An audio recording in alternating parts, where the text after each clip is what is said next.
নমস্কার, দেখছেন কলকাতা টিভি। আপনাদের সঙ্গে আমি মধুবন্তী। শুরু করছি আরো বারো। আর মধুবন্তীর সঙ্গে রয়েছে আমি অভিক। শুরুতেই অভিক, যে খবরে নজর রাখবো, গোসাবার খবর, যেখানে তৃণমূল কর্মীর ঝুলন্ত দেহ উদ্ধার হয়েছে। পরিকল্পনা করে খুনের অভিযোগ স্থানীয় বাসিন্দাদের। এবং এই মৃত্যুকে ঘিরেই ব্যাপক উত্তেজনা ছড়িয়েছে গোসাবার লাহিড়িপুরে এবং ইতিমধ্যেই ঘটনাস্থলে সেখানে এসডিপিও তিনি গিয়ে পৌঁছেছেন। ক্যানিং এর নেতৃত্বে বিশাল পুলিশ বাহিনী এই মুহূর্তে ঘটনাস্থলে রয়েছেন এবং এই যে মৃত্যুর ঘটনা সেক্ষেত্রে তাকে খুন করা হয়েছে এমনটাই কিন্তু অভিযোগ, যেখানে তৃণমূল কর্মীর দেহ উদ্ধার। একদমই গোসাবার ঘটনা, তৃণমূল কর্মীর ঝুলন্ত দেহ উদ্ধার হয়েছে, পরিকল্পনা করেই খুন করা হয়েছে তাকে, এমনটাই অভিযোগ করা হয়েছে। স্থানীয় বাসিন্দা যারা, তারা এই অভিযোগ করছেন। মৃত্যু ঘিরে ব্যাপক উত্তেজনা গোসাবার লাহিড়িপুরে। একদমই তাই, এবং সেই ছবি এই মুহূর্তে দেখাচ্ছি আপনাদেরকে। এবং ঘটনাস্থলে এই মুহূর্তে গিয়ে পৌঁছেছে বিশাল পুলিশ বাহিনী এবং তৃণমূল কর্মী, তারই ঝুলন্ত অবস্থায় দেহ দেখতে পাওয়া যায়। স্থানীয় মানুষজন তারপর তারা খবর দেন পুলিশে এবং এই ঘটনাকে কেন্দ্র করে উত্তপ্ত হয়ে ওঠে সেখানকার পরিস্থিতি। ঘটনাস্থলে এসডিপিও ক্যানিং এর নেতৃত্বে পুলিশ বাহিনী বিশাল রয়েছে। গোসাবায় তৃণমূল কর্মীর ঝুলন্ত দেহ উদ্ধার ঘিরে চাঞ্চল্য ছড়িয়েছে এলাকায়। প্রতিনিধি রাজু দাস এই মুহূর্তে টেলিফোন লাইনে রয়েছেন, কথা বলবো রাজুর সঙ্গে। রাজু, যে ছবি আমরা দেখতে পাচ্ছি এবং যে অভিযোগ, মারাত্মক অভিযোগ, পরিকল্পনা করে এইভাবে খুন করা হয়েছে নৃশংসভাবে, যে ছবি আমরা দেখতে পাচ্ছি, ঠিক কি অভিযোগ, পুলিশের কি বক্তব্য? দেখো, পুলিশের বক্তব্য, পুলিশ তারা কিন্তু তদন্ত নেমেছে এবং মূলত ময়না তদন্তের রিপোর্ট পাওয়ার পরেই পুলিশ কিন্তু সঠিক কারণ বলতে পারবে মৃত্যুর। তবুও প্রাথমিক অনুমান এই মৃত ব্যক্তিকে কিন্তু পেটানো হয়েছে এবং শ্বাসরোধ করে খুন করা হয়েছে, এমনই প্রাথমিক অনুমান। এবং গায়ে প্রচুর ক্ষত রয়েছে এবং স্থানীয় মানুষরা দাবি করছেন তার পারিবারিক, তার স্ত্রী এবং তার এক প্রেমিক এই ঘটনার সঙ্গে জড়িত। যদিও এই ঘটনাকে কেন্দ্র করে রাজনৈতিক ছাপ লেগে গেছে। বিজেপির পক্ষ থেকে দাবি করা হচ্ছে তৃণমূলের দুষ্কৃতীরাই এই ঘটনা ঘটিয়েছে, তৃণমূলকেই খুন করেছেন।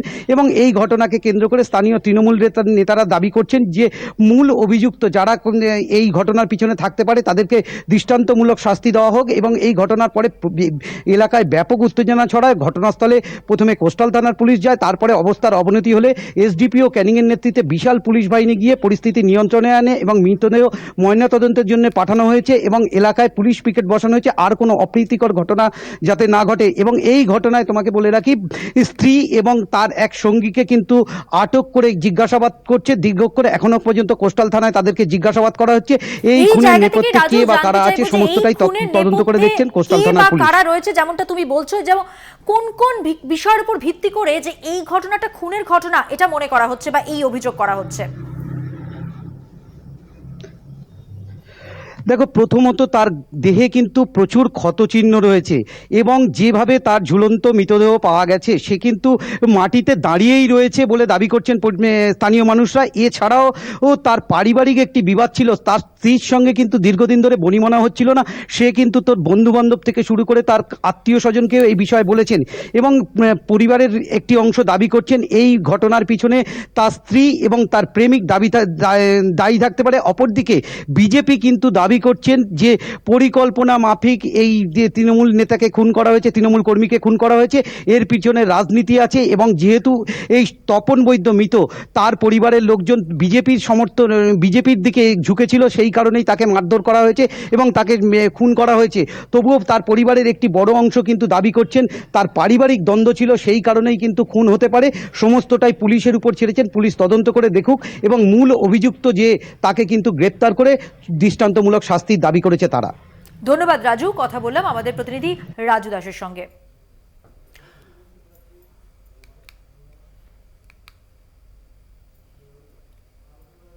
আপনাদেরকে সেই ছবি দেখাচ্ছিলাম এবং যেমনটা আমাদের প্রতিনিধি তিনিও জানাচ্ছিলেন যে এই যে ঘটনা, সেই ঘটনার পেছনে একদিকে যেমন রাজনৈতিক কারণ থাকতে পারে এমনটাও মনে করা হচ্ছে, পাশাপাশি তার পরিবারেরই একাংশ তারা বলছেন যে ব্যক্তিগত কারণে, পারিবারিক বেশ কিছু অশান্তির কারণে, সেই কারণেও কিন্তু এই ঘটনা ঘটতে পারে এমনটাই কিন্তু অভিযোগ করা হচ্ছে, যেখানে তৃণমূল কর্মী তার ঝুলন্ত দেহ উদ্ধারের ঘটনা গোসাবাতে। একদমই। আর এই যে গোসাবার ঘটনা ঘটলো, পাশাপাশি মন্তেশ্বরের খবর যা আপনাদের সকালেই দিয়েছিলাম, মন্তেশ্বরে বিজেপির বুথ সভাপতির রহস্যজনক মৃত্যু হয়েছে। নিখোঁজ ছিলেন তিনি, তারপর গাছে ঝুলন্ত দেহ উদ্ধার করেছে পুলিশ। এবং মন্তেশ্বর থানায় এই নিয়েই বিজেপি তারা বিক্ষোভ দেখায়। দেহ উদ্ধারের ঘটনাকে কেন্দ্র করেই চাঞ্চল্য ছড়ায় মন্তেশ্বরের সেলিয়া গ্রামে। আপনাদেরকে জানিয়ে রাখবো যে সেখানেই বিজেপির বুথ সভাপতি তারই যে মৃত্যুর ঘটনা এবং সেই ঘটনাকে কেন্দ্র করেই মন্তেশ্বরের সেলিয়া গ্রাম সেখানে চাঞ্চল্য ছড়ায় এবং তার দেহ এই মুহূর্তে উদ্ধারও করা হয়েছে। এই মন্তেশ্বর আমরা যেদিনকে ভোট ছিল সেই দিনই আমরা যে ছবি দেখেছিলাম, অর্থাৎ 13ই মে, সেখানে দিলীপ ঘোষ তাকে কিন্তু গো ব্যাক স্লোগান দেওয়া হয় এবং আমরা দেখেছি তার গাড়ি ঘিরে বিক্ষোভ দেখানো হয় এবং তারপর আজকে যে ঘটনা ঘটছে তারই booth agent, polling agent, booth সভাপতি যার দেহ উদ্ধার হয়েছে। সব মিলিয়ে আরও একবার মন্তেশ্বর খবরের শিরোনামে কথা বলবো। চন্দন সেনগুপ্ত আমাদের সঙ্গে টেলিফোন লাইনে রয়েছেন। আমরা চন্দনের সাথে কথা বলবো। চন্দন, এই যে বিজেপির বুথ সভাপতি তার রহস্য মৃত্যুর ঘটনা, এখনো পর্যন্ত বিজেপির তরফ থেকে কি অভিযোগ আনা হচ্ছে, কি দাবি তাদের? প্রথমেই বলে রাখি, এই মন্তেশ্বরে আমরা 13ই মে যে ছবিটা দেখেছিলাম যে বিজেপি প্রার্থী দিলীপ ঘোষের গাড়ি লক্ষ্য করে বিক্ষোভ দেখিয়েছিল এলাকাবাসী, তারপরে যে ছবিটা দেখলাম যে বর্ধমানের কপিবাগানে সেখানেও দিলীপ ঘোষকে ঘিরে উত্তেজনা হয় এবং পরের দিনের ছবিটা দেখলাম যে দিলীপ ঘোষ যখন সকালবেলায় প্রাতঃভ্রমণে বেরোলেন তখন একটাও বিজেপি কর্মী সমর্থককে খুঁজে পাওয়া গেল না। শুধুমাত্র কেন্দ্রীয় বাহিনীকে সঙ্গে নিয়ে তিনি প্রাতঃভ্রমণে বেরোলেন এবং তিনি বললেন অকপটে যে তার কর্মীদের জন্য ভুল পথে চালিত হয়ে এই বুথে গতকাল এই গন্ডগোল হয়েছিল। তারপরেই কিন্তু আজকে মন্তেশ্বরে যে ছবিটা উঠে এলো, সে মন্তেশ্বরে দেখা গেল এক বিজেপি কর্মীর রহস্য মৃত্যু হয়েছে এবং মৃত্যুর রহস্য হচ্ছে তাকে ঝুলন্ত অবস্থায় তার দেহ উদ্ধার করেছে মন্তেশ্বর থানার পুলিশ এবং তারপরে সেই দেহ নিয়ে আসা হয়েছে মন্তেশ্বর থানায় এবং তারপরেই দেখা যাচ্ছে যে বিজেপি কর্মী সমর্থক এবং জেলা সভাপতি, যে জেলা সভাপতির বিরুদ্ধে দিলীপ ঘোষের বক্তব্য ছিল কোনো কাজই করেনি জেলা সভাপতি, সেই জেলা সভাপতি এসে বিক্ষোভ শুরু করলো এবং তারপরে যে চিত্রটা, তারপরে বেশ কয়েক ঘন্টা বিক্ষোভ চলার পর কিন্তু সেই বিক্ষোভ এই মাত্র জাস্ট মিনিট দুয়েক হলো বিক্ষোভ উঠে গেল এবং তারা যেটা বলছে পুলিশের কাছে তারা বক্তব্য রেখেছেন, তারা পুলিশকে জানিয়েছেন বিষয়টি লিখিত আকারে যে এর ফরেনসিকের জন্য দেহ বর্ধমানে পাঠাতে হবে, কানলায় ময়না তদন্ত করলে হবে না এবং ময়না তদন্তের সময় ফরেনসিকের সময় যেন ভিডিওগ্রাফি করা হয়। এই অভিযোগ এই বিষয়ে তো বিজেপির তরফ থেকে দাবি তোলা হচ্ছে, কিন্তু পুলিশ তাদের কি বক্তব্য, তারা কি জানাচ্ছে? দেখো, বিজেপির তরফ থেকে যখন তৃণমূলের দিকে আঙুল তোলা হয়েছে, পুলিশের তরফ থেকে বলা হচ্ছে এটা রহস্যজনক মৃত্যু, এটা তদন্ত করতে হবে এবং যে ছবিটা আমরা দেখতে পাচ্ছি যে গলায় একটা গামছা বা কাপড় জড়ানো অবস্থায় তার দেহ উদ্ধার হয়েছে। পাশাপাশি আমরা যখন বলি তৃণমূলকে, জেলা সভাপতির কাছে যে তৃণমূলের দিকে অভিযোগ তোলা হয়েছে এই খুনে, তখন তিনি বলেন যে তৃণমূলে এই খুনে দুঃখিত, কিন্তু এটা খুন বা রহস্য মৃত্যু, এটার সঙ্গে তৃণমূল কোনোভাবেই জড়িত নয়। পারিবারিক বিবাদের জেরে এই খুন বলে এই আত্মঘাতী হয়েছেন তিনি, এইরকমটাই কিন্তু দাবি করা হচ্ছে তৃণমূলের পক্ষ থেকে। সব মিলিয়ে বলা যায় যে মন্তেশ্বর থানায় এখনো উত্তেজনা রয়েছে কেন্দ্রীয় বাহিনী, রয়েছে পুলিশ। কিছুক্ষণ আগে আমরা যে ছবিটা দেখেছিলাম যে বিক্ষোভ চলাকালীন পুলিশকে ঢুকতে দেওয়া হচ্ছিল না থানার ভেতর, সেটা কিন্তু এখন বন্ধ হয়েছে, রয়েছে মোতায়েন কেন্দ্রীয় বাহিনী। ধন্যবাদ তোমাকে, তুমি নজর রাখো। কথা বললাম আমাদের প্রতিনিধি চন্দন সেনগুপ্তের সঙ্গে। বর্ধমান দুর্গাপুরের বিজেপি প্রার্থী, আমরা জানি দিলীপ ঘোষের পোলিং এজেন্টের দায়িত্ব পালন করছিলেন ওই ব্যক্তি যার ঝুলন্ত দেহ উদ্ধার হয়েছে। বিজেপির ঠিক কি অভিযোগ এই ঘটনা নিয়ে শুনুন। 168 নম্বর বুথের সভাপতি অভিজিৎ রায়কে মেরে ঝুলিয়ে দেওয়া হয়েছিল। কোন জায়গায় ঝুলিয়ে দেওয়া হয়েছে? সেলেতে? কোথায়, মানে বাড়িতেই না? কি অবস্থায় ছিল? একটা অন্য দেয়ালের গায়ে ঝুলিয়ে দেওয়া হয়েছিল। কি করে বুঝলেন ঝুলিয়ে দেওয়া হয়েছিল? ভালো জানে, পুলিশকে জিজ্ঞেস করুন, ওনারা নিয়ে এসছেন স্কুল করে। মাটিতে পা আর এই মুহূর্তে বসিরহাটের দিকে নজর রাখবো। বসিরহাটের সন্দেশখালীতে সেখানে প্রতিবাদী মহিলাকে ধর্ষণ করার চেষ্টার অভিযোগ উঠেছে এবং এক্ষেত্রে বিজেপি নেত্রী প্রিয়াঙ্কা টিবরেওয়ালের কাছে সন্দেশখালীর যে ঘটনা এবং তাকেই ধর্ষণ করে যে চেষ্টার অভিযোগ তোলা হয়েছিল এবং সেই ঘটনাকে কেন্দ্র করেই কিন্তু প্রতিবাদী মহিলাকে বিজেপি নেত্রী প্রিয়াঙ্কা টিবরেওয়ালের কাছে সন্দেশখালী তৃণমূল নেতা দিলীপ মল্লিক সহ আরো বেশ কয়েকজনের বিরুদ্ধে অভিযোগ জানান ওই মহিলা। বুধবার সন্ধ্যায় তাকে বাড়ি থেকে তুলে নিয়ে গিয়ে মুখ বেঁধে পুকুরের পাড়ে খুন করার চেষ্টা হয় বলে অভিযোগ এবং এই মহিলা প্রিয়াঙ্কা টিবরেওয়ালের কাছে এই গোটা বিষয়টা জানান। মহিলার চিৎকারে প্রতিবেশীরা ছুটে এলে দুষ্কৃতীরা পালিয়ে যায়। তিনি অভিযোগ করেছেন 3 জন অজ্ঞাত পরিচয়ের বিরুদ্ধে ধর্ষণের চেষ্টার মামলা রুজু হয়েছে সন্দেশখালী থানায়। এবং যে মহিলা তিনি অভিযোগ করছেন যে তাকে ধর্ষণ করে খুন করার চেষ্টা করা হয়েছিল, কি অভিযোগ করছেন ওই মহিলা আপনাদেরকে শোনাব। আমাদের বাইরে কুকুর ডাকছিল বলে আমি বাইরে বেরিয়েছিলাম। বাইরে বেরোনোর পর কেউ এসে মুখটা চেপে ধরে। তারপর আমি কিছুই কাউকে চিনতে পারিনি। না চিনতে পারার পর আমাকে টানতে টানতে নিয়ে গেছে। আমি পুকুরের খোলে পড়ে গেছি। ওখান থেকে আবার টেনে নিয়ে আমাদের মাঠের অফ সাইডে ঘেরির আমাদের ওইখানে যখন আমার মেয়ে মা মা করে ডাকছে তখন মুখটা বেঁধে দিয়ে ওইখানে কুকুর চেঁচামেচি করছে, তখন আমাকে ওইখানে ফেলে দিয়েছে। তখন আমি ভয়ের ত্রাসে ওইখানে পড়ে গেছি। তারপরে উঠে আমি যখন ডাকছি তখন সবাই খোঁজাখুঁজি করছে। তারপরে আমি আস্তে আস্তে হাঁটতে হাঁটতে সাইডের দিকে এসেছি। আসার পর তখন বাড়ির লোক এসে আমি কান্নাকাটি করছি। তখন সবাই বাড়ির চারিদিকে শব্দ হচ্ছে শুনে সবাই বেরিয়েছে। বসিরহাটের বিজেপি প্রার্থী রেখা পাত্র কি বলেছেন শুনুন এবার। আমরা এত আন্দোলন করেও ওনারা আমাদের কোনো প্রোটেকশন দেয়নি, আমাদের সহযোগিতা করেনি। আজকের সেটাই আজকের মা বোনেদের যেটা আমরা এতদিন লুকিয়ে এসেছিলাম সম্মানের ভয়ে, আজকে সেই সম্মানের কাছে আজকের ভারতবর্ষের প্রত্যেকটা মানুষ জেনে গেছে যে সন্দেশকালীর মা বোনেদের সম্মান, এর উপরে তাদের সংগ্রাম লুট হচ্ছে, তাদের নির্যাতিত করছে। আপনাদেরকে শোনালাম বসিরহাটের বিজেপি প্রার্থী রেখা পাত্র, তিনি কে অভিযোগ আনছেন এবং এই অভিযোগ যখন তৃণমূলের দিকেই তোলা হচ্ছে সেক্ষেত্রে তৃণমূল নেতা অভিজিৎ ঘোষ তিনি কি বলছেন শুনুন। সারা ভারতবর্ষে বিজেপি 200 আসন পাবে না, আমি দায়িত্ব নিয়ে আপনাকে বলছি। তাই পশ্চিমবঙ্গে সন্দেশখালী নিয়ে মানুষের মা বোনেদের বাংলার সম্মানকে নষ্ট করার চেষ্টা করছে। আমরা এই নিয়েই কথা বলবো। এই মুহূর্তে আমাদের সঙ্গে রয়েছেন প্রতিনিধি সঞ্জিত চক্রবর্তী। সঞ্জিত, একদিকে যখন ওই মহিলা তিনি দাবি করছেন যে তাকে ধর্ষণ করে খুন করার চেষ্টা করা হয় এবং তাকে অপহরণ করার চেষ্টা করা হয়েছে, এক্ষেত্রে পুলিশ এখনো পর্যন্ত তদন্ত শুরু করেছে। পুলিশের তদন্ত কত দূর এখনো পর্যন্ত কি জানা যাচ্ছে? দেখো, ইতিমধ্যে ওই সন্দেশখালী থানার পুলিশ ইতিমধ্যে ওই প্রতিবাদীকে কিন্তু বসিরহাট মহকুমা আদালতে এনেছে। তাকে 164 অর্থাৎ জবানবন্দি দেবে ম্যাজিস্ট্রেটের কাছে ওই প্রতিবাদী। বিশেষ করে যে প্রতিবাদী অভিযোগ করছে বারবার যে গতকালকে রাত্রিবেলা বিশেষ করে সন্দেশখালীর যে মন্ডলপাড়ায় তার বাইরেতে যখন গিয়েছিল সেই সময় তাকে মুখে কালো কাপড় বেঁধে তার মুখ ডাব বেঁধে মাঠের পরে নিয়ে যায় এবং তাকে খুনের চেষ্টা করা হয়। পাশাপাশি যখন এই ঘটনার পরে যখন ওর বাড়িতে যায় রেখা পাত্র এবং প্রিয়াঙ্কা টিবরেওয়ালা, সেখানে তিনি গুরুতর অভিযোগ করেন যে তাকে খুনের চেষ্টার আগেই ধর্ষণের চেষ্টা করা হয়। ইতিমধ্যে মৌখিকভাবে হলো, তারপরে লিখিতভাবে সন্দেশখালী থানায় অভিযোগ করা হয় বেশ কয়েকজন তৃণমূল নেতার বিরুদ্ধে।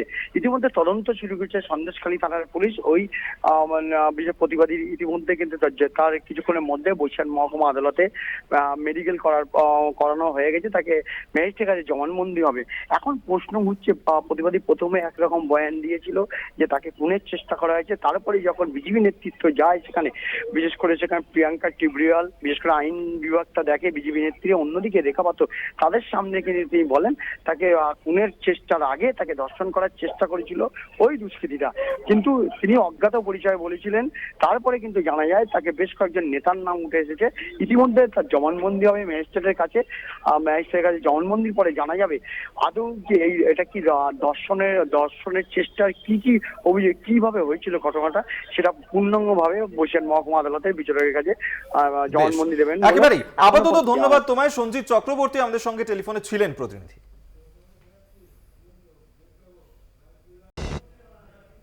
আজকে পূর্ব মেদিনীপুরে পা রাখছেন মমতা বন্দ্যোপাধ্যায়। শুভেন্দুর খাস তালুক সেখানে মমতা বন্দ্যোপাধ্যায় তমলুক এবং কাঁথি লোকসভা কেন্দ্রে প্রচার করবেন। তৃণমূল প্রার্থী দেবাংশু ভট্টাচার্যের হয়ে হলদিয়ায় তার নির্বাচনী কর্মসূচি। একদিকে যেমন হলদিয়াতে তারই প্রচার কর্মসূচি থাকছে এবং এগরাতে তিনি জনসভাও করছেন মমতা বন্দ্যোপাধ্যায়, তিনি কাঁথিতে আজকে রোড শো করবেন। আর কিছুক্ষণের মধ্যেই তিনি সেখানে গিয়ে পৌঁছে যাবেন এবং সেখানে আজকের এই সভা ইতিমধ্যেই তৃণমূলের কর্মী সমর্থকরা আসতে শুরু করেছেন। কি পরিস্থিতি এই মুহূর্তে সরাসরি ছবিটা দেখব। সৌম্যজিৎ এই মুহূর্তে আমাদের সঙ্গে রয়েছে প্রতিনিধি। সৌম্যজিৎ, তার কিছুক্ষণের মধ্যেই মমতা বন্দ্যোপাধ্যায় তিনি এসে পৌঁছবেন দেবাংশু ভট্টাচার্যের হয়ে, আজকে তিনি নির্বাচনী প্রচার সারবেন সেখানে। সব মিলিয়ে এই মুহূর্তে কি ছবি সেখানে ধরা পড়ছে? দেখো অভিক, আজ তৃণমূল সুপ্রিমো মমতা ব্যানার্জি কিন্তু তার তিনখানা কর্মসূচি রয়েছে পূর্ব মেদিনীপুর জেলা জুড়ে। প্রথমে পূর্ব মেদিনীপুরে হলদিয়াতে তিনি তৃণমূল প্রার্থী দেবাংশু ভট্টাচার্যের হয়ে একটি সভা করবেন। এরপরেই তিনি চলে যাবেন কাঁথির তৃণমূল প্রার্থী উত্তম বারিক যিনি রয়েছেন তার সমর্থনে তিনি রোড শো করবেন। কাঁথির রূপসী বাইপাস থেকে কাঁথি বাস স্ট্যান্ড অবধি সেখানে তিনি রোড শো করবেন এবং তারপরেই তিনি যাবেন এগরাতে মেদিনীপুর লোকসভা কেন্দ্রে তৃণমূল প্রার্থী জুন মালিয়ার হয়ে তিনি কিন্তু একটি নির্বাচনী প্রচার সারবেন, একটি সভা সারবেন। এবং ইতিমধ্যেই কিন্তু হলদিয়াতে দুপুর 2টোয় তার হেলিকপ্টার ল্যান্ড করার কথা এবং সেখানে তিনি তার সভা করবেন। ইতিমধ্যেই সেখানে লোকজন ভিড় জমাতে শুরু করেছেন। কর্মী সমর্থকদের চোখে কিন্তু একটা উচ্ছ্বাস ধরা পড়ছে, যেহেতু কিছুক্ষণ পরেই তৃণমূল সুপ্রিমো মমতা ব্যানার্জি পৌঁছেছেন এবং তৃণমূল সুপ্রিমোর এই আশা, সামনেই লোকসভা নির্বাচনের দিন রয়েছে আগামী 25শে মে, তার আগেই তৃণমূল সুপ্রিমো আসছেন, একটা বাড়তি অক্সিজেন যোগাচ্ছে তৃণমূল সমর্থকদের মধ্যে। অভিক, সৌম্যজিৎ, সেই ক্ষেত্রে শুভেন্দু অধিকারীর গড় বলা হয় এই পূর্ব মেদিনীপুর তমলুকে এবং সেখানেই আজকে মমতা বন্দ্যোপাধ্যায় তিনি যাচ্ছেন। কতটা গুরুত্বপূর্ণ লোকসভা নির্বাচনে আজকের দিনে শুভেন্দু গড়ে তার এই প্রচার? দেখো, পূর্ব মেদিনীপুরকে সভাপতি শুভেন্দু গড় বলে জানা যায় এবং আমরা জানি, এবং তারপরেই শুভেন্দুর গড়েই কিন্তু হলদিয়াতে তার একটা এই যে জনসভা, সেটাকে ঘিরে কিন্তু একটা শুভেন্দু অধিকারীও কিন্তু তীব্র কটাক্ষ ছুড়ে দিয়েছিলেন গতকালই শুভেন্দু অধিকারী একটি সভা ছিল চৈতন্যপুরে হলদিয়ায় এবং সেখান থেকেই তিনি তীব্র কটাক্ষ করেন মমতা ব্যানার্জিকে এবং মমতা ব্যানার্জির এই সভা ঘিরে। যতবারই নির্বাচনী প্রচারের আগে কিন্তু মমতা ব্যানার্জি পূর্ব মেদিনীপুরে আগে একবার এসেছিলেন, তখনও কটাক্ষ করেছিলেন এবং গতকালকেও যে কটাক্ষ ছুড়ে দিয়েছেন। ইতিমধ্যে কিন্তু রাজনৈতিক হাওয়া কিন্তু যথেষ্ট গরম তমলুক লোকসভা কেন্দ্রে। অভিক, সৌম্যজিৎ, এক্ষেত্রে তমলুক এবং কাঁথি এই দুই জায়গাতেই কিন্তু মর্যাদার লড়াই তৃণমূল এবং বিজেপির মধ্যে। সেক্ষেত্রে দু পক্ষই কতটা মরিয়া নিজেদের এই আসন ধরে রাখার জন্য? দেখো, দুই পক্ষই কিন্তু যথেষ্ট মরিয়া, কেননা আজকে তৃণমূল সুপ্রিমো মমতা ব্যানার্জি সভা করবেন, আগামীকাল কিন্তু তমলুকেই অভিষেক ব্যানার্জি কিন্তু একটি জনসভা করবেন তমলুকের যে রাজ ময়দান আছে, এবং শোনা যাচ্ছে যে আগামী 20শে মে হলদিয়ার হেলিপ্যাড ময়দানে কিন্তু প্রধানমন্ত্রী নরেন্দ্র মোদী কিন্তু সেখানে জনসভা করতে আসছেন। অর্থাৎ ভোটের ঠিক আগেই এই দুই পক্ষের যুযুধান টক্করের দিকে কিন্তু গোটা বাংলা তাকিয়ে রয়েছে।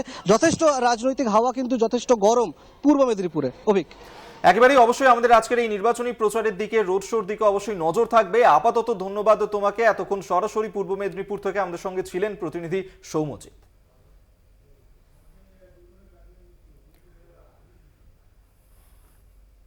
অভিক, দুর্ঘটনার খবরে নজর রাখতে হচ্ছে। কাঁথির দইহাটে ভয়াবহ দুর্ঘটনা ঘটেছে। কলকাতামুখী বাসের সঙ্গে দীঘাগামী গাড়ির একেবারে মুখোমুখি সংঘর্ষের ঘটনা, যেখানে গাড়ির আরোহী 4 জনের মৃত্যু হয়েছে। একদমই, এবং এই ভয়াবহ দুর্ঘটনার জেরে দুমড়ে যায় গাড়িটি। মৃতরা নদিয়ার বাসিন্দা বলেই কিন্তু এখনো পর্যন্ত জানা যাচ্ছে, এবং সেই ছবি এই মুহূর্তে দেখাচ্ছি যে ভয়াবহ পথ দুর্ঘটনার ছবি, যেখানে বাসের সঙ্গে দীঘাগামী একটি গাড়ির মুখোমুখি সংঘর্ষের ঘটনা ঘটে এবং দুমড়ে যায় গাড়িটি, এবং সেই ছবি এই মুহূর্তে দেখতে পাচ্ছেন। এবং কাঁথিতে ভয়াবহ দুর্ঘটনা, যার জেরে প্রাণও হারাতে হয়েছে এবং বাস ও গাড়ির মুখোমুখি সংঘর্ষ। ভয়াবহ দুর্ঘটনা, দেখতেই পাচ্ছেন কিভাবে দুমড়ে মুচড়ে গেছে গাড়িটি।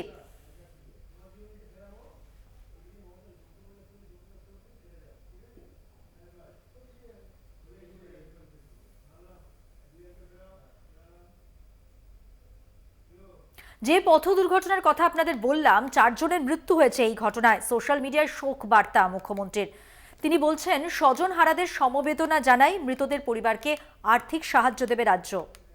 পাশাপাশি মমতা বন্দ্যোপাধ্যায় আরও জানিয়েছেন যে রাজ্য সরকার আপনাদের পাশে আছে। সোশ্যাল মিডিয়ায় এমনটাই বার্তা দিয়েছেন মুখ্যমন্ত্রী মমতা বন্দ্যোপাধ্যায়, এবং এই যে ভয়াবহ পথ দুর্ঘটনা তাতেই শোক প্রকাশ করেছেন রাজ্যের মুখ্যমন্ত্রী মমতা বন্দ্যোপাধ্যায়। তিনি বলেছেন যে স্বজনহারাদের সমবেদনা জানাই, মৃতদের পরিবারকেও আর্থিক সাহায্য দেবে রাজ্য সরকার আপনাদের পাশে আছে, এমনটাই কিন্তু সোশ্যাল মিডিয়ায় শোক জ্ঞাপন করে জানিয়েছেন মুখ্যমন্ত্রী মমতা বন্দ্যোপাধ্যায়। আপনাদেরকে আরেকবার জানিয়ে রাখবো যে পথ দুর্ঘটনার ঘটনা ঘটেছে সেই ছবি এই মুহূর্তে দেখাচ্ছি, এবং এই ঘটনার জেরে 4 জনের মৃত্যুও হয়, এবং মৃতদেরকে পাশে মুখ্যমন্ত্রী মমতা বন্দ্যোপাধ্যায় পরিবারকে আর্থিক সাহায্যের কথা ঘোষণা করা হয়েছে। রাজ্য সরকারের তরফ থেকে শোক বার্তা জানিয়েছেন আমাদের বিশেষ প্রতিনিধি দেবজ্যোতি ঘোষ এই মুহূর্তে আমাদের সঙ্গে টেলিফোন লাইনে রয়েছেন। দেবজ্যোতি, যে ভয়াবহ দুর্ঘটনা ঘটেছে, যে ঘটনায় 4 জনের মৃত্যু হয়েছে, মমতা বন্দ্যোপাধ্যায় তিনি বলেছেন রাজ্য সরকার পাশে রয়েছেন। ওই 4 জন যারা মারা গেছেন তাদের পরিবারের পাশে রাজ্য সরকার সাহায্য করবেন, সোশ্যাল মিডিয়ায় বার্তা মমতা বন্দ্যোপাধ্যায়ের। দেখো, মমতা বন্দ্যোপাধ্যায় আজকে দুটি টুইট করেছেন। সেখানে কিন্তু মেদিনীপুরে যে দুর্ঘটনা ঘটেছে তাদের পরিবারের পাশে থাকার বার্তা তিনি দিয়েছেন এবং দলীয়ভাবে তাদের সাহায্য করার ইচ্ছা ছিল, কিন্তু যেহেতু নির্বাচন বিধি চলছে তাই দলীয়ভাবে তাদের পাশে দাঁড়াতে পারছেন না বলে তিনি সেটাও জানিয়েছেন। অত্যন্ত গুরুত্বপূর্ণ যেভাবে দুর্ঘটনা ঘটেছে এবং সেই মুহূর্তে কিন্তু মমতা বন্দ্যোপাধ্যায় তিনি এই মেদিনীপুরেই থাকছেন এবং তিনি আজ যেটা টুইট বার্তায় লিখেছেন জেনে মর্মাহত হচ্ছে যে আজ সকালে পূর্ব মেদিনীপুরের মারিচদাতে যে পথ দুর্ঘটনা হয়েছে তাতে 4 জন নিহত হয়েছে। তাদের পরিবারের প্রতি তিনি যেমন সমবেদনা জানিয়েছেন এবং জেলা প্রশাসনের সমস্ত রকম তাদের সাহায্য করবে, অর্থাৎ দলের পক্ষ থেকে কোনো সাহায্য না করা হলেও জেলা প্রশাসনের পক্ষ থেকে তাদের পরিবারের পাশে থাকার বার্তা তৃণমূল নেত্রী মমতা বন্দ্যোপাধ্যায় দিয়েছেন। ধন্যবাদ দেবজ্যোতি। কথা বললাম আমাদের বিশেষ প্রতিনিধি দেবজ্যোতি ঘোষের সঙ্গে। ফিরে এলাম বিরতির পর, আর এবার যে খবরে নজর রাখবো, মমতা বন্দ্যোপাধ্যায় কালকে নির্বাচনী সভা থেকে ইন্ডিয়া জোট নিয়ে তার বক্তব্য স্পষ্ট করেন। তিনি কি বলেন? তিনি বলেন ইন্ডিয়া জোট সরকার গড়লে বাইরে থেকে সমর্থন করবেন তারা। অবস্থান স্পষ্ট করেন মমতা বন্দ্যোপাধ্যায় ইন্ডিয়া জোট নিয়ে। এবং এই যে মমতা বন্দ্যোপাধ্যায় তিনি বলেছেন যে বাইরে থেকে সমর্থন করবেন ইন্ডিয়া জোটকে, ইন্ডিয়া জোটের অস্তিত্ব নেই, সেই বিষয়টাকেই কিন্তু পাল্টা কটাক্ষ করেছেন বিরোধী দলনেতা শুভেন্দু অধিকারী। তিনি বলছেন যে উত্তর দিতে পারবেন না অধীর চৌধুরী বিমানরা। কটাক্ষ করেছেন বিরোধী দলনেতা শুভেন্দু অধিকারী। আপনারা জানেন যে গতকালই নির্বাচনী প্রচারের থেকে মমতা বন্দ্যোপাধ্যায় তিনি বলেছিলেন যে যদি ইন্ডিয়া জোট সরকার গড়ে তাহলে ইন্ডিয়া জোট সরকার করলে বাইরে থেকে তৃণমূল তারা এই বিষয়টাকে সমর্থন জানাবে এবং সেক্ষেত্রে নিজের অবস্থান স্পষ্ট করার পরেই বিরোধী দলনেতা শুভেন্দু অধিকারী তিনি কটাক্ষ করলেন মমতা বন্দ্যোপাধ্যায়কে। শুভেন্দু অধিকারী তিনি যা বলেছেন সেখানে তিনি বলতে চাইছেন যে এই যে মমতা বন্দ্যোপাধ্যায় বলছেন ইন্ডিয়া জোট তাকে সহায়তা করা হবে তৃণমূলের পক্ষ থেকে, সেখানে যে কথা তিনি বলেছেন তার উত্তর দিতে পারবেন অধীর রঞ্জন চৌধুরী বিমান বসুরা। কটাক্ষ করে বিরোধী দলনেতা এই কথাই বলেছেন, কিন্তু যে বক্তব্যের প্রেক্ষিতে মমতা বন্দ্যোপাধ্যায় এই কথা বলেছেন বিরোধী দলনেতা ইন্ডিয়া জোট নিয়ে, গতকাল মমতা বন্দ্যোপাধ্যায় ঠিক কি বলেছিলেন হুগলির সভা থেকে শুনে নিন একবার। সবচেয়ে বড় জোর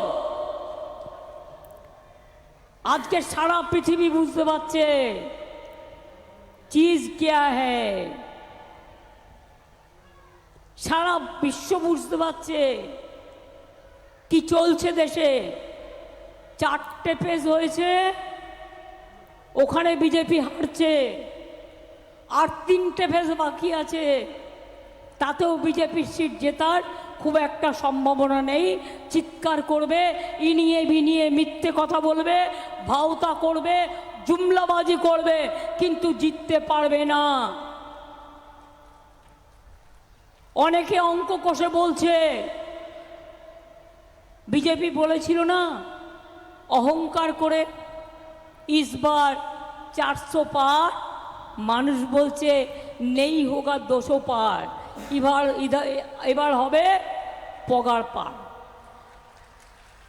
এবার হবে পগার পার। তাই জেনে রেখে দিন ইন্ডিয়া জোট, এখানকার বাংলা সিপিএম কংগ্রেসকে ধরবেন না, ও দুটো আমাদের সাথে নেই, ও দুটো বিজেপির সাথে আছে। আমি দিল্লির কথা বলছি। ইন্ডিয়া জোটকে নেতৃত্ব দিয়ে বাইরে থেকে সব রকম সাহায্য করে আমরা সরকার গঠন করে দেব। আপনারা শুনলেন যে গতকাল হুগলির চুচুড়াতে সেখানেই রচনা বন্দ্যোপাধ্যায়ের হয়ে প্রচারে গিয়েছিলেন মমতা বন্দ্যোপাধ্যায় এবং সেখান থেকেই ইন্ডিয়া জোটকে সমর্থন করার কথা জানিয়েছেন তিনি। এই বিষয়টাকেই কটাক্ষ করেছেন বিরোধী দলনেতা শুভেন্দু অধিকারী। তিনি পাল্টা কি বলেছেন, কি কটাক্ষ করেছেন শোনাবো আপনাদের। কালকে ঠগি পিসি আসছে হলদিয়াতে, সব গরু বেঁধে রাখবেন, কালকে একটাও গরু ছেড়ে রাখবেন না, বাড়িতে জামা কাপড় শুকোতে দেবেন না, চেষ্টা করবেন বাইরে না বেরোনোর। মানে চোরেদের রানী কাল আসছে, চোর সাথে নিয়ে যে কোনো সময় গরু চুরি হতে পারে এবং জামা কাপড়ও টেনে নিয়ে পালিয়ে যেতে পারে, খুব সাবধান। তৃণমূল নেত্রীর বক্তব্যকে হাতিয়ার করে বিজেপি তৃণমূলের আঁতাতের অভিযোগে সরব কংগ্রেস এবং সিপিএমও, এবং সেই সঙ্গে বিরোধী দলনেতার বক্তব্য আপনাদের শোনালাম। বুধবার হুগলির চুঁচুড়ার নির্বাচনী সভা থেকে তৃণমূল নেত্রী মমতা বন্দ্যোপাধ্যায় যে কথা বলেছিলেন ইন্ডিয়া জোটকে উদ্দেশ্য করে, তিনি কি বলেছিলেন না ইন্ডিয়ার সরকারে যোগ দেবে না তৃণমূল, বাইরে থেকে সমর্থন করবে। তৃণমূল নেত্রীর এই বক্তব্যকে হাতিয়ার করে এরপরই বিজেপি তৃণমূলের আঁতাতের অভিযোগে সরব হয়েছিল যেমন কংগ্রেস সিপিএম, কটাক্ষ দিয়ে এসেছে গেরুয়া শিবির থেকেও। এবং এই প্রসঙ্গেই তৃণমূল নেত্রীকে একেবারে তাচ্ছিল্য করে শুভেন্দু অধিকারী যা বলেছেন তাতে তিনি স্পষ্ট করতে চাইছেন যে এই সমস্ত কিছুর উত্তর অধীর রঞ্জন চৌধুরী, বিমান বসুরা দেবেন। একদমই তাই। এবং আপনাদেরকে শোনালাম যে একদিকে মমতা বন্দ্যোপাধ্যায় তিনি গতকালের এই নির্বাচনী প্রচার থেকে যেমনটা জানিয়েছিলেন যে ইন্ডিয়াকে নেতৃত্ব দিয়ে বাইরে থেকে সব রকম সাহায্য করে আমরা সরকার গঠন করে দেব, এবং যাতে বাংলায় আমার মা বোনেদের কোনো অসুবিধা না হয়, 100 দিনের কাজে কোনো অসুবিধা না হয়, সেক্ষেত্রে তৃণমূলের তরফ থেকে এই সমর্থন দেওয়ার কথা ঘোষণার পরেই কিন্তু রাজনৈতিক মহলে জোর চর্চা শুরু হয়। সেক্ষেত্রে শুভেন্দু অধিকারী তিনি এই বিষয়টাকে কটাক্ষ করেছেন। তিনি বলেছেন যে অধীর রঞ্জন চৌধুরী, বিমান বসুরা এই নিয়ে কি উত্তর দিতে পারবেন? ইন্ডিয়া নামকরণ তাঁর তৈরি বলে প্রথম থেকেই দাবি করে এসেছেন তৃণমূল নেত্রী। বিজেপি নয়, ইন্ডিয়াই এবারে সরকার গঠন করবে এবং তৃণমূল তাতে নেতৃত্ব দেবে বলেও জানিয়েছিলেন গতকাল মমতা বন্দ্যোপাধ্যায়। যদিও এদিন তৃণমূল প্রার্থী রচনা বন্দ্যোপাধ্যায়ের সমর্থনে হুগলির চুঁচুড়ার সভা থেকে মমতা বলেন ইন্ডিয়াকে নেতৃত্ব দিয়ে বাইরে থেকে সব রকম সাহায্য করে আমরা সরকার গঠন করে দেব, সরকারে থাকবে না তৃণমূল। স্যান্ডো গেঞ্জির যেমন বুক পকেট হয় না, তেমনি ইন্ডি জোটের সরকার গঠনের সম্ভাবনাও তৈরি হবে না বলে দাবি করে শুভেন্দু জানিয়েছেন এবারেও মোদীর নেতৃত্বে দেশে গেরুয়া সরকার গঠন হবে।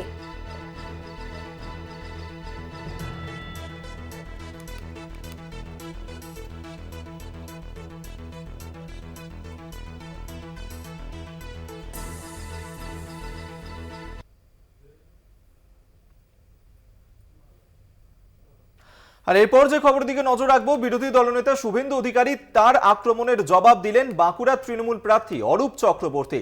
তৃণমূল থেকে কোটি কোটি টাকা লুটে পুটে খেয়েছেন, আমার ঝুলিতে সব তথ্য আছে, এমনই বলেছেন শুভেন্দু। পরিবহন মন্ত্রী থাকার সময় কয়লার ট্রাকে রফা বিরোধী দলনেতার বিরুদ্ধে একেবারে দাবি বাঁকুড়ার তৃণমূল প্রার্থীর। অরূপ চক্রবর্তীকে কটাক্ষ করেন শুভেন্দু, কয়লা চক্রবর্তী বলে আক্রমণও করেন তিনি। দেখুন।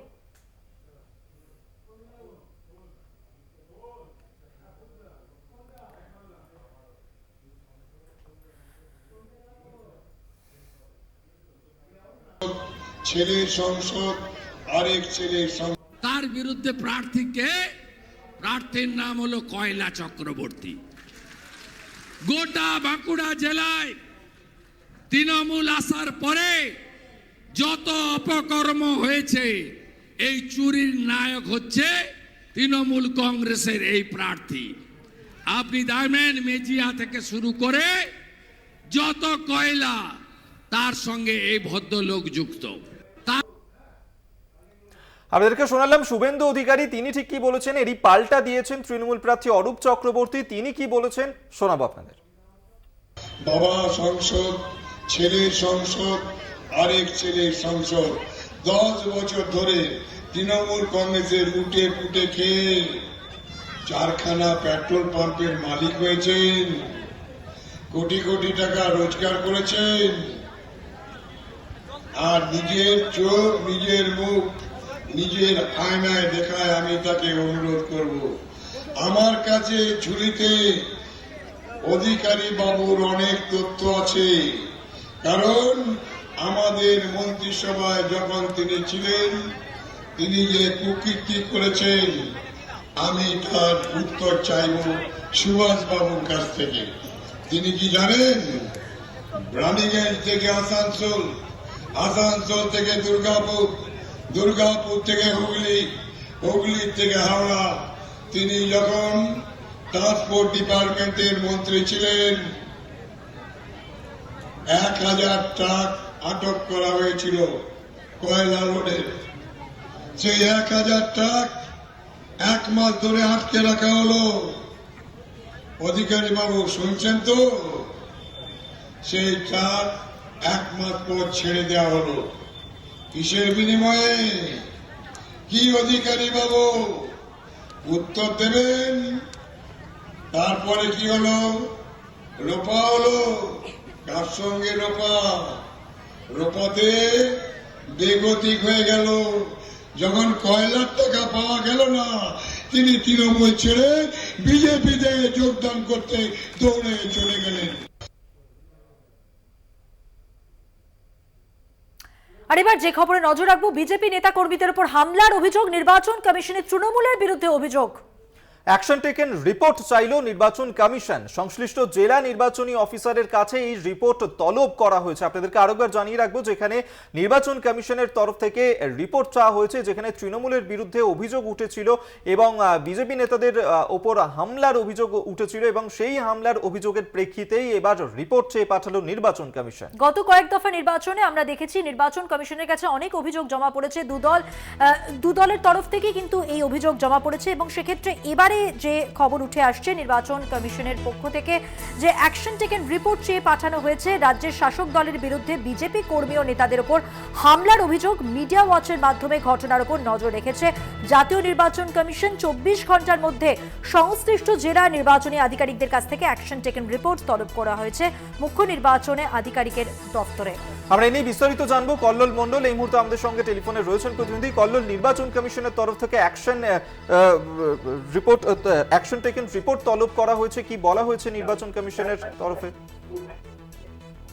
দেখো, ভোট পর্ব অর্থাৎ নির্বাচনী আচরণবিধি লাগু হওয়ার পর থেকে বিভিন্ন সময়ে বিভিন্ন জায়গায় দেখা যাচ্ছে কখনো শাসক দলের বিরুদ্ধে অভিযোগ উঠছে, কোথাও বা তৃণমূল কংগ্রেস বিজেপি একে অপরের বিরুদ্ধে অভিযোগ জমা পড়েছে। কিন্তু সম্প্রতি বিভিন্ন জায়গায় ভোট হয়ে গেছে, সেই ভোটের পরিপ্রেক্ষিতে বেশ কিছু জায়গায় এখনো ভোট বাকি রয়েছে।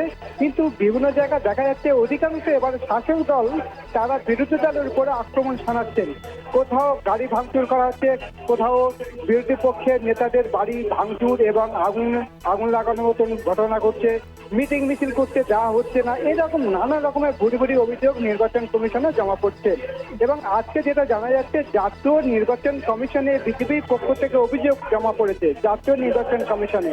সেই রিপোর্ট রাজ্যের মুখ্য নির্বাচনী আধিকারিক দপ্তরে পাঠানো হয়েছে। অর্থাৎ বিজেপি যে বিভিন্ন কর্মকর্তা নেতা তাদের বাড়ি ভাঙচুর, অগ্নিসংযোগ তাদের উপর যে হচ্ছে, শঙ্কু পান্ডার নেতা তার গাড়ি ভাঙচুর করা হয়েছে, এই ধরনের বিভিন্ন রকমের সংক্রান্ত রিপোর্ট কিন্তু আসার পরেই অ্যাকশন টেকেন রিপোর্ট রাজ্যের মুখ্য নির্বাচনী আধিকারিকের দপ্তর থেকে জেলার যে নির্বাচনী আধিকারিক দপ্তর রয়েছে তাদের কাছে আজকের মধ্যে দ্রুততার সাথে টেকেন অ্যাকশন রিপোর্ট চেয়ে পাঠানো হয়েছে।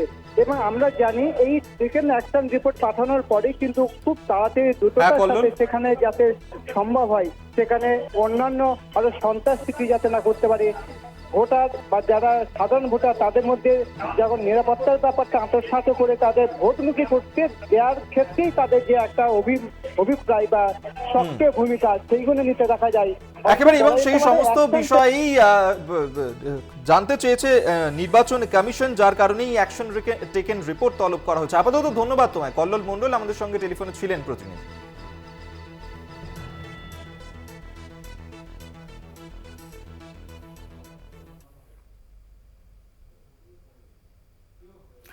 জানিয়ে রাখি, রাজ্যের লোকসভা নির্বাচনের গণনা নিয়ে বৈঠক, মুখ্য নির্বাচনী আধিকারিকের উপস্থিতিতে এই বৈঠকে উপস্থিত বিভিন্ন জেলার অতিরিক্ত জেলা শাসক। বৈঠকে রয়েছেন ওসি ইলেকশন, ইভিএম এর দায়িত্বে থাকা আধিকারিকরাও। এবং এই বৈঠক ডাকা হয়েছে, জরুরি এই বৈঠক ডাকা হয়েছে নির্বাচন কমিশনের তরফে, যেখানে উপস্থিত থাকতে বলা হয়েছে বিভিন্ন জেলার অতিরিক্ত জেলা শাসকদেরকে, পাশাপাশি ইভিএম এর দায়িত্বে যারা ছিলেন তাদেরকেও ডেকে পাঠানো হয়েছে এই বৈঠকে। কথা বলবো, আমাদের সঙ্গে টেলিফোন লাইনে রয়েছেন আমাদের প্রতিনিধি সত্য সুন্দর ভট্টাচার্য। সত্য সুন্দর, রাজ্যের লোকসভা নির্বাচনের গণনা নিয়ে যে বৈঠক, সেই বৈঠক সম্পর্কে আর কি জানা যাচ্ছে নির্বাচন কমিশন সূত্রে? দেখো, রাজ্যে লোকসভা নির্বাচনের চতুর্থ দফা যেরকম হয়ে গিয়েছে, একদিকে নির্বাচন পরিচালনার যে সংক্রান্ত যে বৈঠক হচ্ছে, তার পাশাপাশি আগামী 4 জুন গোটা রাজ্যের লোকসভা নির্বাচনের যে গণনা, সেই গণনার সংক্রান্ত যে প্রস্তুতি, সেই প্রস্তুতি বৈঠক আজকে কলকাতায় হয়েছে এবং সেখানে মুখ্য নির্বাচনী আধিকারিকদের উপস্থিতিতে সেখানে যারা অতিরিক্ত জেলা শাসক ছিলেন তারা এবং ওসি ইলেকশন, সেই সঙ্গে যারা ইভিএম এর দায়িত্বপ্রাপ্ত আধিকারিকরা রয়েছে তাদেরকে নিয়ে সকাল 10টা থেকে একটি গুরুত্বপূর্ণ বৈঠক হয় এবং সেই বৈঠকে মূলত গণনা কেন্দ্রগুলোতে যাতে সুষ্ঠুভাবে গণনার কাজ হয় সেই বিষয়টিতে নজর রাখতে বলা হয়েছে সংশ্লিষ্ট যে সমস্ত গণনা কেন্দ্রের দায়িত্বে যারা থাকবেন। তার পাশাপাশি সেখানে নিরাপত্তা ব্যবস্থা, অর্থাৎ প্রত্যেকবারই আমরা জানি যে গণনা কেন্দ্রগুলোকে ঘিরে ত্রিস্তরীয় নিরাপত্তা থাকে এবং সেখানে কেন্দ্রীয় বাহিনীকে ব্যবহার করা, এই সামগ্রিকভাবে তার একটা প্রস্তুতি বৈঠক আজকে সকাল 10টা থেকে শুরু হয়েছে সেই বৈঠক কলকাতায়। এবং তার পাশাপাশি যেটা যে সমস্ত জায়গায়, যে সমস্ত আসনগুলোতে ইতিমধ্যেই লোকসভা নির্বাচন হয়ে গিয়েছে সেই সমস্ত জেলাগুলোতে যে স্ট্রং রুমগুলো রয়েছে সেই স্ট্রং রুমগুলোর নিরাপত্তাও কিন্তু যথেষ্ট, যাতে সেদিকে কড়া নজরদারি থাকে, সেখানে সিসিটিভির ব্যবস্থা থাকে। অর্থাৎ গোটা গণনা প্রক্রিয়া শুধুমাত্র যে গণনার দিন এমনটা নয়, সেখানে ইভিএম এর নিরাপত্তা এবং গণনা কেন্দ্রগুলোর নিরাপত্তা সার্বিক ব্যবস্থা খতিয়ে দেখতেই কিন্তু আজকে প্রস্তুতি বৈঠক হয়। ধন্যবাদ। কথা বললাম আমাদের প্রতিনিধি সত্য সুন্দর ভট্টাচার্যের সঙ্গে। আরো 12 নিয়ে ফিরে এলাম বিরতির পর। যে খবরে নজর রাখবো, উত্তর 24 পরগনা জেলার ঠাকুরনগর ঠাকুর বাড়িতে মধুপর্ণা ঠাকুর, মমতা বালা ঠাকুরের মেয়ে, তার এই অনশন চলছে এবং আজ তার অনশন চতুর্থ দিনে পড়েছে, যেখানে পৈতৃক ভিটে ফিরে পাওয়ার দাবি জানিয়েই কিন্তু তাদের এই অনশন। মমতা বালা ঠাকুর সকালে প্রচারের আগে এবং সন্ধ্যের পর প্রচারের শেষে এসে অনশন মঞ্চে বসছেন। মধুপর্ণা ঠাকুর জানিয়েছেন যতদিন পর্যন্ত সঠিক বিচার না পান ততদিন পর্যন্ত অনশন চালিয়ে যাবেন। মধুপর্ণার দাবি, বাবা কপিল কৃষ্ণ ঠাকুরের সমস্ত কাগজপত্র থেকে শুরু করে যাবতীয় নথিপত্র সব রয়েছে ওই ঘরে। আর 7ই এপ্রিল থেকে তালা মারা অবস্থায় পড়ে রয়েছে সেই ঘরটি। অভিযোগ উঠেছে যে শান্তনু ঠাকুর তালা ভেঙে নিজে তালা লাগিয়ে দিয়েছেন ঘরটিতে। ঘরটি কপিল কৃষ্ণ ঠাকুরের ঘর বলেই দাবি করেছেন মধুপর্ণা ঠাকুর ও তার পরিবারের লোকজন। শান্তনু ঠাকুরের বিরুদ্ধেই উচ্ছেদের অভিযোগ উঠেছিল এবং সেই অভিযোগ জানিয়েই কিন্তু এই অনশনের ডাক দিয়েছেন মধুপর্ণা ঠাকুর। আজ চতুর্থ দিনে পড়ল। ভোটের প্রচারে আমার যেতে হচ্ছে, তার কারণ হচ্ছে যে 24 ঘন্টা একটা মানসিক যন্ত্রণা নিয়ে আমি বাইরে ঘুরছি, যে আমার মেয়ের কখন কি হয় সেটা নিয়ে। আপনারা দেখতে পাচ্ছেন যে তার যে শারীরিক অবস্থা, তার অবস্থা খুবই খারাপ। ডাক্তারবাবুরা এসছে যে তারা সেটা দেখছে এবং আমরা চাই যে মানুষের কাছে এই বিচারটা হোক, যে মানুষ আর কত দিন আমরা এইভাবে থাকবো, পথে ভাসবো। রাজনীতি হিসেবে তারা ক্ষমতায় এসে বিজেপির আজকে হার মাত্রা আজকে আমার ঘর থেকে বের করে দিল, আমার বাচ্চাদের বের করে দিল। তারা আপনারা দেখতে পাচ্ছেন যে আজকে বিচার চাইছি আমরা সারা ভারতবর্ষের কাছে, পশ্চিমবাংলার মানুষের কাছে। এরপর বজবজের খবরে নজর রাখবো।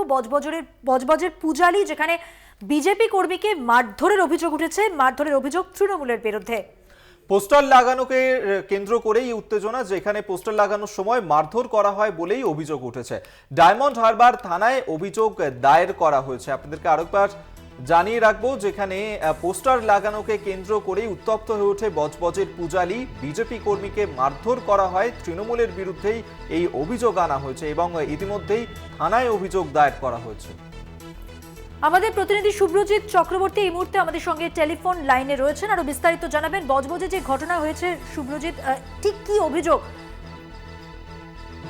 পূজালিতে এক বিজেপি কর্মীকে মারধরের অভিযোগ ওঠে তৃণমূলের বিরুদ্ধে। মূলত বিজেপি কর্মী ধীমান মণ্ডল, তিনি ডায়মন্ড হারবারের বিজেপি প্রার্থী অভিজিৎ দাসের সমর্থনে পোস্টার এবং ব্যানার লাগাচ্ছিলেন। তাদের অভিযোগ যে সেই সময় পূজালির 3 নম্বর ওয়ার্ডের প্রাক্তন কাউন্সিলর চিন্ময় বাড়ুই তাদের গিয়ে গালিগালাজ করে এবং তারপরই পূজালি পৌরসভার পৌরপ্রধান তাপস বিশ্বাস এবং আরো বেশ কয়েকজন তাদের উপর চড়াও হয়, মারধর করে, এমনই কিন্তু বিজেপির তরফে অভিযোগ করা হচ্ছে। এবং ধীমান মণ্ডল, যিনি বিজেপি কর্মী, তার যেটা অভিযোগ যে যারা তাকে মারধর করে তার উপরে চড়াও হয়, তারাই কিন্তু তাকে বেশ কিছুক্ষণ পর পূজালি থানায় গিয়ে দিয়ে আসে এবং তার বিরুদ্ধে থানায় একটা অভিযোগ করার চেষ্টা করে, এমনই কিন্তু অভিযোগ করা হচ্ছে বিজেপির তরফ থেকে। এবং রাতেই কিন্তু পুলিশের কি বক্তব্য?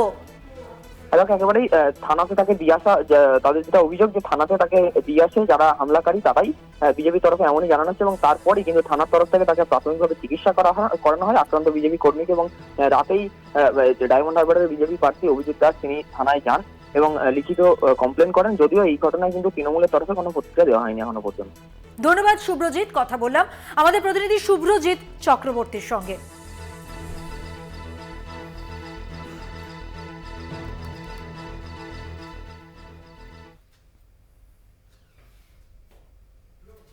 অন্যদিকে মল্লারপুরে সেখানে পুলিশ এবং গ্রামবাসীদের মধ্যে হাতাহাতির ঘটনা, দুপক্ষের মধ্যে বচসা। পুলিশের 3 এএসআই সহ 8 থেকে 10 জন পুলিশ কর্মী আহত হয়েছেন। পুলিশের ওপর চড়াও হয় গ্রামবাসীরা। গ্রামের এক যুবককে আটক করার সময় উত্তেজনার খবর, এবং যেটা জানা যাচ্ছে যে এই ঘটনায় 3 জন পুলিশ কর্মী তারা আহত। পুলিশ কর্মীরা আহত হয়েছেন 8 থেকে 10 জন এবং হাতাহাতি হয় পুলিশের 3 এসআই সহ 8 থেকে 10 জন পুলিশ কর্মী। পুলিশ এবং গ্রামবাসীদের মধ্যেই এই হাতাহাতি বচসার ঘটনা ঘটেছে, মল্লারপুরের ঘটনা, এবং এই ঘটনার জেরে পুলিশের 3 এএসআই সহ 8 থেকে 10 জন পুলিশ কর্মী আহত হয়েছেন। সেই ছবি এই মুহূর্তে দেখাচ্ছি মল্লারপুরে। সেখানেই এক গ্রামের এক যুবককে আটক করার সময় উত্তেজনা ছড়ায়, গ্রামবাসীদের সঙ্গে পুলিশের ধস্তাধস্তি পরিস্থিতির সৃষ্টি হয়, হাতাহাতি বেঁধে যায়, বচসা তৈরি হয় দুপক্ষের মধ্যে। গ্রামেরই একজন যুবক, তাকে আটক করা এই সামান্য ঘটনাটাকে কেন্দ্র করেই কিন্তু একটা উত্তেজনা সৃষ্টি হয়, বড় আকার নেয় ঘটনা। এবং যে ঘটনায়, যেটা বারবার আপনাদের বলছি, পুলিশের 3 জন এএসআই এবং 8 থেকে 10 জন পুলিশ কর্মী তারা আহত হয়েছেন। গ্রামবাসীদের সঙ্গে হাতাহাতি হয়, পুলিশের বচসা গড়ায় এবং গ্রামবাসীরাই গ্রামের এক যুবককে আটক করা নিয়ে এই বচসার সূত্রপাত করেন এবং শেষ পর্যন্ত এই ঘটনা। আমরা এই নিয়ে বিস্তারিত জানবো। মনা বীরবংশী এই মুহূর্তে টেলিফোনে রয়েছেন প্রতিনিধি। মনা। হ্যাঁ দেখো অভিক, নিঃসন্দেহে এই মুহূর্তে দাঁড়িয়ে বীরভূম জেলায় কিন্তু বড় খবর, সেটার কোনো অবকাশ রাখে না বলার। দেখো যেটা জানতে পারছি যে বীরভূমের মল্লারপুর থানার অন্তর্গত পাথাই বলে গ্রাম, সেই গ্রামে পুলিশ একটি ঘটনার স্পেসিফিক তদন্ত করতে গিয়ে পুলিশ এবার নিজে আক্রান্ত হলো। পুলিশের মাথা ফাটলো, পুলিশের মানে উর্দিতে রক্ত ঝরলো সেটা বলা যেতে পারে। দেখো এই মুহূর্তে আমরা যেটা জানতে পারছি যে 3 জন অ্যাসিস্ট্যান্ট সাব ইন্সপেক্টর সহ অন্তত পক্ষে মল্লারপুর থানার 8 থেকে 10 জন পুলিশ কর্মী গুরুতর জখম, গ্রামবাসীদের মারে, এমনটা কিন্তু বলা যেতে পারে। দেখো অবশ্যই এই মুহূর্তে দাঁড়িয়ে পাথাই যে গ্রাম, সেই গ্রাম যথেষ্টই উত্তপ্ত, রণক্ষেত্র একটা পরিবেশ।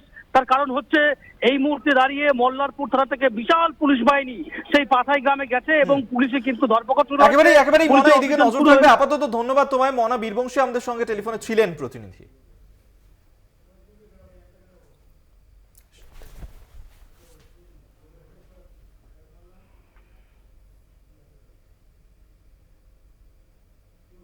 আরো আজকের মতো এ পর্যন্তই। দেখতে থাকুন কলকাতা টিভি, রাত দিন 7 দিন।